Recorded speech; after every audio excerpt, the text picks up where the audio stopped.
Welcome to HR Study. Today, I am going to talk about dismissal. Dismissal is one of the important aspects when discussing relationship between an organization and its employee, and part of the employment relationship. Dismissal is considered as the last choice and severest punishment by an employer to terminate the contract of an employment. In many instances, the dismissal decision itself has been challenged back by the employees concerned and brought to court to be heard. Understanding the unneeded effect of dismissal against the organization, many employers try to avoid making the decision by using alternative approaches such as transfers, secondment, or even talking the employees to resign of their own accord.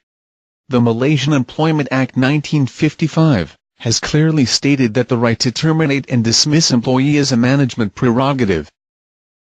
Definition of dismissal. What is dismissal? It simply means termination of employment relationship by an employer. What are the key fundamentals in dismissal? 1. Must have a valid reason. 2. Must be executed in fair and just manner.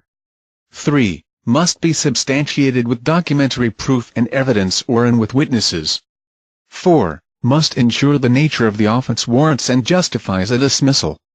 Without the adhering to these key fundamentals, a dismissal could be construed as an unfair dismissal which will lead to unwanted legal repercussions. Where the contract is terminated by the employer because of perceived misconduct of the employee, then termination is termed as dismissal. What does the Malaysian Employment Act, 1955, say about dismissal?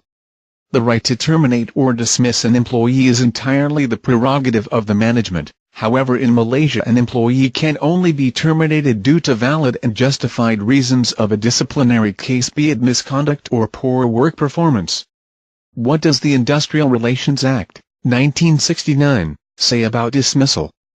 Dismissal is regarded as a management prerogative and it must be with cause and just, and it must be carried out in accordance with proper procedures and rules in line with law of natural justice.